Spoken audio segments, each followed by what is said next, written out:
नमस्कार दोस्तों, एक बार फिर से आपका बहुत बहुत स्वागत है चैनल में। और अभी आपने देखा है अभी तक कि मैं भूगोल के आपको 300 मोस्ट इंपोर्टेंट क्वेश्चन करा रहा था। और अब से हम एक नई सीरीज स्टार्ट कर रहे हैं, लगभग 500 या 1000 क्वेश्चन, जो कि साइंस के क्वेश्चन रहेंगे। सभी वन लाइनर क्वेश्चन हैं, ठीक है। और सभी की PDF आपको देखने को मिलेगी, जिससे कि आप रिवाइज भी कर पाएँ अच्छे से। तो हम एक एक करके हर वीडियो में 100 क्वेश्चन देखेंगे और उनको आप साथ में रिवाइज भी करते जाइए, जिससे कि आपको आने वाले जितने भी एग्ज़ाम हैं, आपकी SSC का CGL हो या CHSL हो या फिर MTS हो, ठीक है, और साथ में रेलवे का या लेखपाल का या पुलिस का कोई भी एग्ज़ाम हो, सभी में आपको यहाँ से क्वेश्चन देखने को मिलेंगे। तो अगर आपको वीडियो पसंद आए तो अपने दोस्तों के साथ शेयर करना और लाइक ज़रूर कर लेना, ठीक है, PDF डाउनलोड करने से पहले। चलिए हम शुरू करते हैं अपना आज का ये पार्ट। बहुत ही सुंदर रहेगा अपना ये सफ़र। तो जनरल साइंस के मोस्ट इंपोर्टेंट क्वेश्चंस हैं, जो कि आपके एग्जाम में देखने को मिलते ही हैं। क्वेश्चन नंबर 1, कार्बन डेटिंग विधि किसकी आयु निर्धारित करने के लिए बनाई गई है? तो कार्बन डेटिंग विधि जो है, आपने हर एग्जाम में इस क्वेश्चन को देखा होगा। जीवाश्मों की आयु निर्धारित करने के लिए हम कार्बन डेटिंग विधि का प्रयोग करते हैं। नंबर 2, अत्यधिक शराब का सेवन करने से शरीर का कौन सा अंग विशेष रूप से प्रभावित होता है? वन लाइनर पढ़ने से ये फ़ायदा है कि क्वेश्चन साथ में हम पूरा पढ़ते हैं और हमें डायरेक्ट क्वेश्चन की अपने आंसर की ओर अप्रोच होता है हमारा। तो अत्यधिक शराब का सेवन करने से शरीर का कौन सा अंग विशेष रूप से प्रभावित होता है? तो आप जानते हैं लीवर। लीवर हमारा सबसे ज़्यादा प्रभावित होता है। शरीर में रक्त बैंक का कौन सा अंग करता है? शरीर में रक्त बैंक का काम जो है, ब्लड बैंक का काम कौन सा अंग करता है? तो आपका वो है स्प्लीन, जिसको हम बोलते हैं तिल्ली। स्प्लीन जो है आपका वो ब्लड बैंक का काम करता है। आगे बढ़ते हैं अगले क्वेश्चन की ओर। हरे पौधे में प्रकाश संश्लेषण की इकाई क्या कहलाती है? हरे पौधे में प्रकाश संश्लेषण की इकाई आपकी क्वांटासोम कहलाती है। और यही क्वेश्चन आपको एग्जाम में देखने को मिलेंगे डायरेक्टली। शरीर में रक्त की सफ़ेद कोशिकाओं का मुख्य कार्य क्या होता है, यानी कि वाइट ब्लड सेल्स का मुख्य कार्य क्या होता है? तो शरीर को बीमारियों से बचाना, यानी कि रोग प्रतिरोधक क्षमता का उत्सर्जन करना, रोग प्रतिरोधक क्षमता बढ़ाना हमारी। मछली के हृदय में कितने प्रकोष्ठ होते हैं? तो मछली के हृदय में 2 चैम्बर्स होते हैं और मनुष्य के हृदय में 4 चैम्बर्स के होते हैं, ठीक है। अगला क्वेश्चन, मानव शरीर में रक्त से अवांछनीय पदार्थ को पृथक करने का कार्य कौन सा अंग करता है? तो मानव शरीर में रक्त से अवांछनीय पदार्थों को अलग करने के लिए जो किडनी है हमारा, ठीक है, इसमें लगे होते हैं नेफ्रॉन्स, वही काम करते हैं जो कि हमारे ब्लड को फिल्टर करते हैं। तो नेफ्रॉन्स ऐसा काम करते हैं। अगला क्वेश्चन, 40 वर्ष पूरे हो जाने पर चर्चिल अप्सरा क्या है? चर्चिल अप्सरा क्या है? तो ये न्यूक्लियर रिएक्टर है। अप्सरा जो किसका नाम है? 40 वर्ष पूरे हो जाने पर चर्चित है, चर्चिल नहीं है, चर्चित है अप्सरा। अप्सरा क्या है? तो ये हमारा एक न्यूक्लियर रिएक्टर है, बहुत पहला था। आगे हम बढ़ते हैं अगले क्वेश्चन की ओर। डायनेमो का कार्य क्या है? डायनेमो का क्या कार्य है? तो यांत्रिक ऊर्जा से विद्युत ऊर्जा का उत्पादन करना, यही डायनेमो का कार्य है।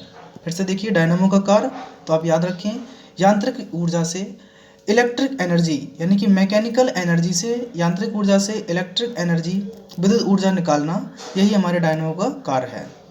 आगे देखेंगे, पिंच ब्लेड से कौन सा रेडियो एक्टिव तत्व प्राप्त किया जा सकता है? तो पिंच ब्लेड से रेडियम नाम का एक रेडियो एक्टिव होता है, उसको प्राप्त करते हैं। गिरगिट की त्वचा में रंग बदलने का क्या कारण होता है? गिरगिट की त्वचा में रंग बदलने का कारण है उसकी त्वचा में मेलेनोफोर नामक असंख्य रंग द्रव्यी कोशिकाओं की उपस्थिति के कारण। उसकी त्वचा में जो है वो मेलेनोफोर नामक क्या है, रंग द्रव्य है, ये जो है वो फैला हुआ है पूरे शरीर में कोशिकाओं के साथ, इसलिए उसका रंग अचानक बदल जाता है। अगला क्वेश्चन है, प्रकृति में सबसे अधिक मात्रा में पाए जाने वाला कार्बनिक यौगिक कौन सा है? तो प्रकृति में सबसे अधिक मात्रा में पाए जाने वाला जो कार्बनिक यौगिक है उसका नाम है सेलुलोस। याद रखना दोस्तों, प्रकृति की बात हो रही है, पूरे हमारे इन्वायरमेंट की, तो सबसे ज़्यादा सेलुलोस पाया जाता है। समुद्र के किनारे उगने वाले वृक्षों में वार्षिक वलय, यानी कि एनुअल रिंग्स क्यों नहीं होते हैं? क्योंकि वहाँ की जलवायु में स्पष्ट भिन्नता नहीं होती है, वहाँ की जलवायु अलग अलग तो नहीं होती है, इसलिए समुद्र के किनारे जो वृक्ष होते हैं उनमें एनुअल रिंग्स नहीं पाए जाते हैं। अगला क्वेश्चन, वृद्धावस्था का अध्ययन विज्ञान की किस शाखा के अंतर्गत किया जाता है? वेरी इंपॉर्टेंट क्वेश्चन है, ये तो एग्जाम में बहुत ज़्यादा आया है। तो वृद्धावस्था का अध्ययन विज्ञान की जेरेंटोलॉजी नामक शाखा में किया जाता है हमारे वृद्धावस्था का अध्ययन। अगला क्वेश्चन, डोलोमाइट यानी कि CaCO3 जिसको हम कैल्शियम कार्बोनेट बोलते हैं, डोलोमाइट ये किसका अयस्क है? तो ये कैल्शियम का ही अयस्क है, क्योंकि यहाँ पर Ca आता है, कैल्शियम का अयस्क है डोलोमाइट। आगे, खट्टे फलों में कौन सा विटामिन पाया जाता है? तो आपको सभी को पता है सिट्रिक एसिड वगैरह जो होते हैं वो सब खट्टे फलों में पाए जाते हैं, यानी कि विटामिन सी में जितने भी खट्टे पदार्थ होते हैं उन सभी में विटामिन सी पाया जाता है। ध्वनि की तीव्रता मापने वाला यंत्र क्या कहलाता है? ध्वनि की तीव्रता मापने वाला यंत्र को हम ऑडियोमीटर कहते हैं, ऑडियोमीटर। दूध का खट्टा होना किसके द्वारा होता है? दूध का खट्टा होना लैक्टोबैसिलस नाम के जीवाणु होते हैं, उसी के द्वारा दूध का खट्टा होना होता है, लैक्टोबैसिलस नाम याद रखेंगे। अगला क्वेश्चन, कमेंट करके दोस्तों प्लीज़ बताते जाना आप लोग कैसा लग रहा है, मुझे आपको कैसा लग रहा है इस वीडियो कैसे लग रहे हैं, और आप क्या राय है इनके बारे में, कुछ और परिवर्तन करना चाहिए? मैं एक्स्ट्रा जो इफेक्ट बताता ही जा रहा हूँ आपको।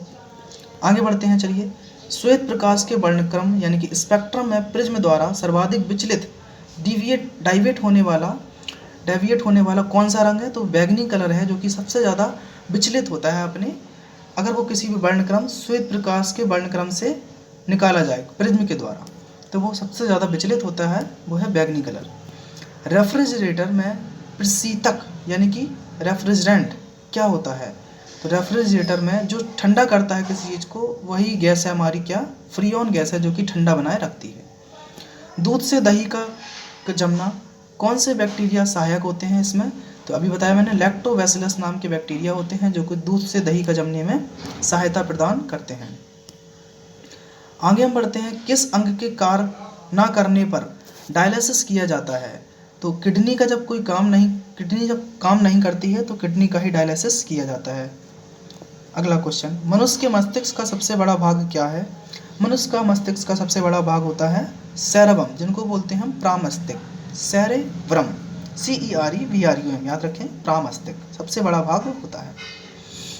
अगला क्वेश्चन है, राइफल चलाने पर लगने वाला झटका किसके संरक्षण का उदाहरण है? इसमें देख रहे होंगे आपको फिजिक्स, केमिस्ट्री और बायोलॉजी तीनों के ही फिक्स क्वेश्चन मिलेंगे, तो बहुत अच्छा रहेगा रिवाइज करने के लिए। राइफल चलाने पर लगने वाला झटका किसके संरक्षण का उदाहरण है? ये रेखीय संवेग के संरक्षण का उदाहरण है, यानी कि कंजर्वेशन ऑफ लीनियर मोमेंटम का उदाहरण है। प्रयोगशाला में सर्वप्रथम जीन का संश्लेषण करने वाला वैज्ञानिक कौन है? तो प्रयोगशाला में सर्वप्रथम जीन का संश्लेषण करने वाले वैज्ञानिक का नाम है हरगोविंद खुराना। आगे बढ़ते हैं हम, चंद्रमा पर वायुमंडल न होने का क्या कारण है? चंद्रमा पर वायुमंडल न होने का कारण है वहाँ पर सभी गैसों का वर्ग माध्य मूल यानी कि रूट मीन स्क्वायर वेलोसिटी उसके पलायन वेग के से अधिक है। v = आपने पढ़ा भी होगा √2e है ना, ऐसा कुछ 2be होता है, ve = v0 = √2ve ये होता है, तो वही है चंद्रमा पर वायुमंडल न होने का कारण। अगला क्वेश्चन, किस एक कोशिकीय शैवाल यूनिसेलुलर एल्गी ठीक है का उपयोग अंतरिक्ष में खाद्य की समुचित पूर्ति के लिए किया जा सकता है या किया जाता है?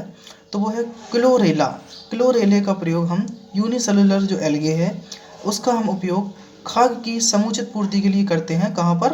अंतरिक्ष में। प्राकृतिक रबड़ किसका बहुलक है? तो प्राकृतिक रबड़ जो है यानी कि पॉलीमर, वो आइसोप्रीन का बहुलक है। ये भी क्वेश्चन कई बार पूछा गया है, पॉलीमर क्या है? प्राकृतिक रबड़, तो ये आइसोप्रीन का ही बहुलक है। द्रव्य की चौथी अवस्था क्या कहलाती है? तो द्रव्य की चौथी अवस्था हमारी प्लाज्मा होती है, और पहली तीन है ठोस, द्रव, गैस, और नंबर 5 पे है बोस का आइंस्टीन सिद्धांत। आगे बढ़ते हैं, प्रत्यावर्ती धारा की माप किस यंत्र से की जाती है? तो प्रत्यावर्ती धारा की माप तप्त तार अमीटर यानी कि हॉट वायर अमीटर से की जाती है। तो याद रखेंगे, प्रत्यावर्ती धारा जिसको बोलते हैं अल्टरनेटिव करंट, धारा की माप किससे की जाती है? आपके अमीटर के द्वारा। प्रकाश तरंगों के किस गुण से उनके अनुप्रस्थ होने का प्रमाण मिलता है? तो प्रकाश तरंगों के ध्रुवण पोलराइजेशन के द्वारा पोलराइजेशन के क्वालिटी के द्वारा उसके अनुप्रस्थ होने का प्रमाण मिलता है। क्योंकि प्रकाश एक जैसे कि अनुप्रस्थ तरंग है, इसलिए ध्रुवण के द्वारा ही ये पता चलता है। एक वृत्ताकार वलय सर्कुलर रिंग का गुरुत्व केंद्र कहाँ होता है? तो एक वृत्ताकार वलय का गुरुत्व केंद्र वलय वृत्त के केंद्र पर होता है। मानव रक्त का पीएच मान कितना होता है? तो मानव रक्त का पीएच मान 7.4 पाया जाता है। खनिज संरचना की दृष्टि से हीरा क्या होता है? खनिज संरचना की दृष्टि से हीरा जो है वो एक कार्बन का ही अपर रूप है। ग्रह गति प्लैनेटरी मोशन का सिद्धांत किसने दिया था? तो आपको पता है केपलर ने 3 नियम दिए थे ऐसे ग्रह गति पर। तो केपलर ने ही आपके जो ग्रह की गति का नियम है सभी केपलर के द्वारा दिए गए थे। आगे बढ़ते हैं हम। हाइड्रोजन बम किस सिद्धांत पर आधारित है? वेरी वेरी इंपॉर्टेंट क्वेश्चन है। और हाइड्रोजन सबसे ज़्यादा किस में पाया जाता है? सूरज में, आप जानते हैं, सन में। और हाइड्रोजन बम किस पर आधारित है? ये नाभिकीय संलयन पर आधारित है, न्यूक्लियर फिजन पर, फ्यूजन पर, फिजन नहीं फ्यूजन पर, यानी कि संलयन। प्रोटॉन की खोज किसने की थी? रदरफोर्ड ने। प्रोटॉन की खोज रदरफोर्ड ने की थी। कौन सा पदार्थ पृथ्वी पर तीनों अवस्थाओं में पाया जाता है? तो एक सिर्फ ऐसा पदार्थ है वाटर, पानी, जो कि ठोस, द्रव, गैस तीनों अवस्थाओं में पाया जाता है पृथ्वी पर। आगे हम बढ़ते हैं। हीरे के संबंध में कैरेट क्या होता है? हीरे के संबंध में कैरेट जो है वो हीरे के भार का मात्रक है, कैरेट, CARAT। तो unit of weight of diamond, उसी को हम कैरेट में बोलते हैं। गैल्वेनीकृत लोहे का पर किसका लेप होता है? तो गैल्वेनीकृत लोहे पर जिंक का लेप होता है। गैल्वेनीकृत लोहे पर जिंक का लेप पाया जाता है। भारत में 28 फरवरी को विज्ञान दिवस किस उपलक्ष्य में मनाया जाता है? 28 फरवरी जैसे कि आने वाली है, और इसी दिन हमारा साइंस डे होता है, इंडिया का इंडियन साइंस डे। क्योंकि इस दिन CV रमन द्वारा CV रमन द्वारा रमन प्रभाव की खोज करने के दिन के उपलक्ष्य में, है ना। तो रमन प्रभाव जो है CV रमन के द्वारा खोजा गया था 28 फरवरी को ही, इसलिए हम साइंस डे मनाते हैं 28 फरवरी को। 7 नवंबर 1888 भारत के किस महान वैज्ञानिक का जन्मदिन है?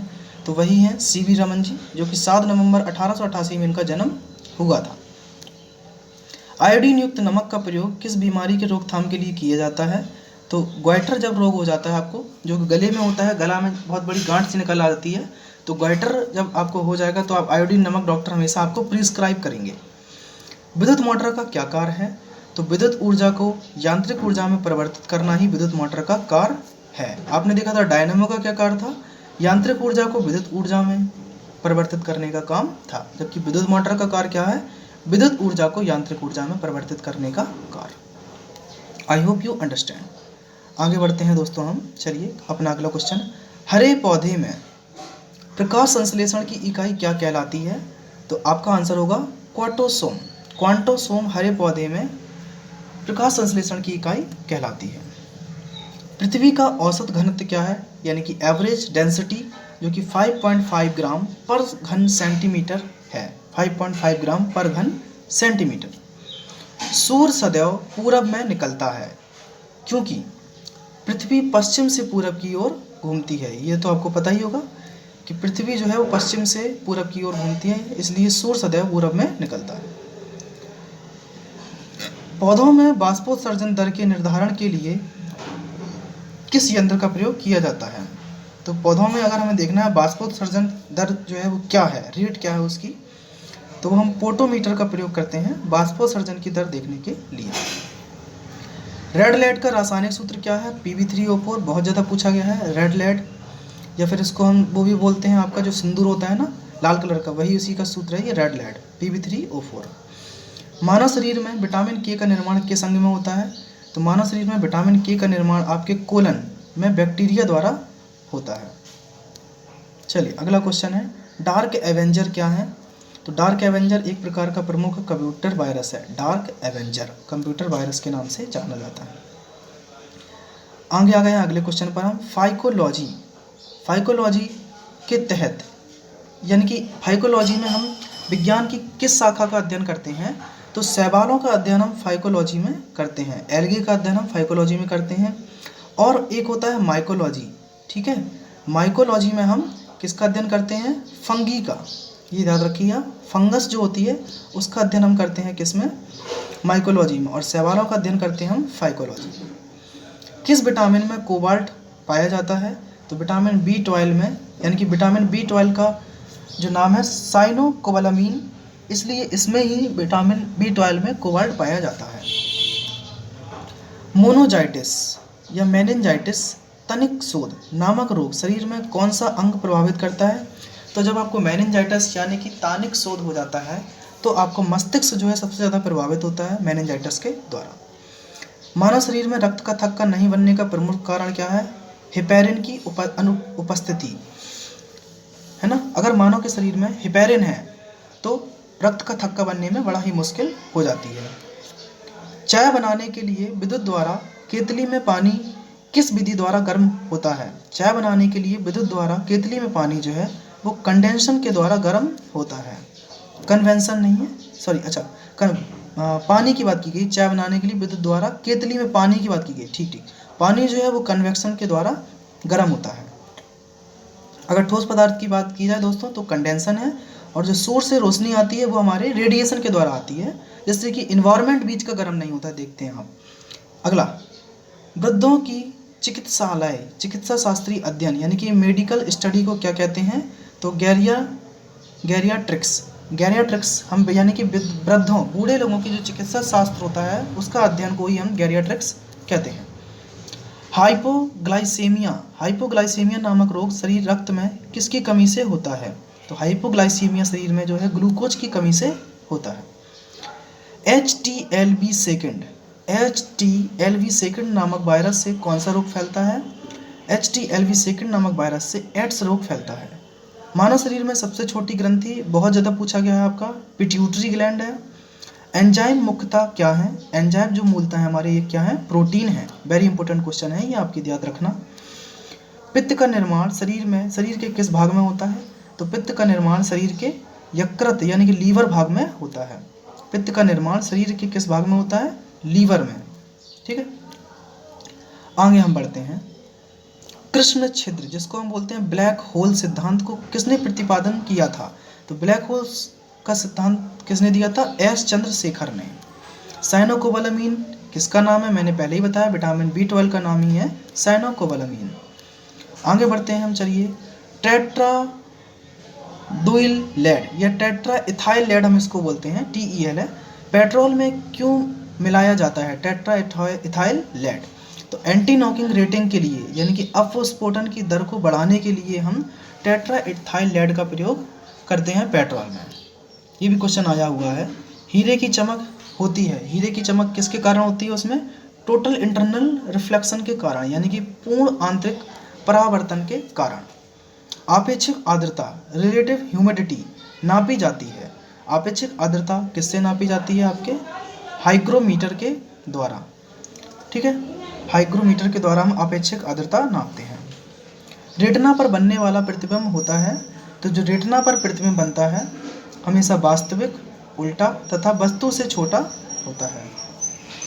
रेटिना पर बनने वाला प्रतिबिंब वास्तविक, उल्टा तथा छोटा वस्तु से होता है। पोलियो का टीका सर्वप्रथम किसने तैयार किया था, जोनस साल्क ने। वेरी इंपॉर्टेंट क्वेश्चन है, पोलियो का टीका सबसे पहले जोनस साल्क ने खोजा था। गोबर गैस का प्रमुख संघटक क्या है, गोबर गैस का प्रमुख संघटक है आपका मीथेन, यही गोबर गैस में पाया जाता है। आगे देखते हैं। हरे पौधे में प्रकाश संश्लेषण की इकाई क्या कहलाती है, तो हरे पौधे में प्रकाश संश्लेषण की इकाई आपकी क्वार्टोसोम कहलाती है। पहले भी पढ़ा है हमने। न्यूटन प्रति किलोग्राम किस भौतिक राशि का मात्रक है, ये त्वरण का मात्रक है, एक्सेलरेशन जिसको हम बोलते हैं, त्वरण का मात्रक है न्यूटन प्रति किलोग्राम। क्योंकि F इक्वल टू क्या होता है, हम जानते हैं फोर्स बराबर मास इंटू एक्सेलरेशन। एक्सेलरेशन पूछा गया है तो मास यहाँ से आप हटा दीजिए और यहाँ पर मास लगा दीजिए, तो न्यूटन फोर्स का मात्रक न्यूटन और द्रव्यमान का मात्रक किलोग्राम। तो न्यूटन प्रति किलोग्राम आपका क्या है, एक्सेलरेशन के मात्रक। ग्वाइटर नामक रोग शरीर में किसकी कमी के कारण होता है, तो आयोडीन की कमी के कारण शरीर में ग्वाइटर नामक रोग हो जाता है, यानी कि घेंगा रोग जिसको हम बोलते हैं। वायरोलॉजी में किसका अध्ययन किया जाता है, वायरोलॉजी नाम से दिख रहा होगा, तो वायरस का अध्ययन करते हैं हम वायरोलॉजी में। विटामिन C का रासायनिक नाम, ascorbic acid. Very important question है और इतना कठिन भी नहीं है, सभी को याद भी होता है। विटामिन सी का रासायनिक नाम। सामान्य व्यक्ति का अनुशीलन यानी कि डायस्टोलिक रक्तदाब कितना होता है? सामान्य व्यक्ति का अनुशीलन डायस्टोलिक दाब जो है वो 80 mm/Hg होता है। 80 mm/Hg ये होता है डायस्टोलिक सामान्य रक्तदाब। श्वेत प्रकाश के प्रिज्म द्वारा बने वर्णक्रम में किस रंग का विचलन सबसे अधिक होता है? श्वेत प्रकाश के प्रिज्म द्वारा वर्णक्रम में किस रंग का विचलन सबसे अधिक है? वो है हमारा रंग बैगनी रंग। चलिए आगे हम बढ़ते हैं अपने कुछ अंतिम क्वेश्चनों की ओर। कैलोमल क्या होता है? तो कैलोमल क्या है? मर्क्यूरस क्लोराइड को हम कैलोमल के नाम से जानते हैं। Hg2Cl2 को हम कैलोमल कहते हैं। सिंदूर का रासायनिक नाम क्या है? मर्क्यूरिक सल्फाइड HgS सिंदूर का रासायनिक नाम है। झूठा सोना जिसको हम बोलते हैं फॉल्स गोल्ड, बहुत ज़्यादा आया है ये क्वेश्चन। फॉल्स गोल्ड प्रकृति में पाया जाने वाला आयरन सल्फाइड जिसको बोलते हैं FeS या फिर आयरन पायराइड, इनको ही हम झूठा सोना यानी कि फॉल्स गोल्ड कहते हैं। आयरन सल्फाइड या फिर आयरन पायराइड। पैनक्रियाटिक जूस में पाया जाने वाला एंजाइम कौन सा है? तो पैनक्रियाटिक जूस में पाए जाने वाला एंजाइम का नाम है ट्रिप्सिन एंजाइम। आंतों में प्रोटीन को अमीनो अम्ल में अपघटित करने में उत्प्रेरक है। तो आंतों में जो हमारे प्रोटीन होते हैं उसको अमीनो एसिड्स में जो बदल देता है यानी कि तोड़ देता है, उसका नाम क्या है एंजाइम का? Pepsin enzyme. एस्ट्रो-डी क्या है? एस्ट्रो-डी जो है वो ब्रह्मांड के विकास का सिद्धांत है। एस्ट्रो-डी अध्ययन करने वाली एक जापानी एक्सरे उपग्रह एस्ट्रो-डी। ठीक है आगे बढ़ते हैं। ध्रुव तारा यानी कि पोल स्टार आकाश में एक ही स्थान पर दिखाई देता है जबकि अन्य तारे नहीं दिखाई देते हैं। इसका कारण क्या है? ध्रुव तारा का पृथ्वी के घूर्णन अक्ष की दिशा में स्थित होना। तो ध्रुव तारा जो है वो जहाँ से पृथ्वी घूर्णन करती है, सपोज यहाँ से वो घूर्णन कर रही है इस जगह से, ये पृथ्वी है तो वो जस्ट उसी जगह पर है, तो यहीं से घूर्णन कर रही है तो इसलिए वो सेम जगह पर दिखाई देता है। मानव हृदय में सामान्यतः प्रति मिनट स्पंदन यानी कि हार्ट बीट उसकी कितनी होती है? तो 72 बार प्रति मिनट नॉर्मल है। जो स्पाइग्नोमैनोमीटर नामक यंत्र से क्या नापते हैं? स्पाइग्नोमैनोमीटर से हम ब्लड प्रेशर को नापते हैं। स्पाइग्नोमैनोमीटर से हम ब्लड प्रेशर को नापते हैं। सन 1902 में कार्ल लैंडस्टीनर ने किसकी खोज की थी? सन 1902 में कार्ल लैंडस्टीनर ने रक्त समूह की खोज की थी यानी कि ब्लड ग्रुप की। इंपॉर्टेंट क्वेश्चन है ये भी दोस्तों। समुद्र का जल नीला क्यों दिखाई देता है? समुद्र का जल नीला जल की कणों द्वारा प्रकाश के प्रकीर्णन के कारण दिखाई देता है। प्रोटीन किस गैस का प्रमुख यौगिक है? तो नाइट्रोजन का प्रमुख यौगिक जो है वो प्रोटीन है। इथोलॉजी में किसका अध्ययन किया जाता है? इथोलॉजी में हम जानवरों के व्यवहार का अध्ययन उनके सामान्य वातावरण में करते हैं। तो ये दोस्तों वीडियो मैंने यहाँ तक देखो आपको 23 मिनट का बना के दे दिया है। आई थिंक आपको पसंद भी आया होगा। तो चलिए इतने क्वेश्चन काफ़ी हैं आज के लिए, लगभग 100 हमने कर लिए हैं। आगे भी और भी अभी हैं, मैं पेज नंबर 11 से फिर से करूँगा स्टार्ट। तो यहाँ भी अपन देखेंगे आगे अगले नेक्स्ट सेशन में पार्ट 2 में। तो आप पार्ट 1 को प्लीज़ जाकर पूरा देखिए यही, और पार्ट 2 को फिर देखेंगे। पार्ट 1 को शेयर कर देना और वीडियो को लाइक कर देना अगर पसंद आए तो। चलिए अभी के लिए इतना ही, रिवाइज जरूर कर लेना, PDF में डाल दूंगा डिस्क्रिप्शन में। धन्यवाद।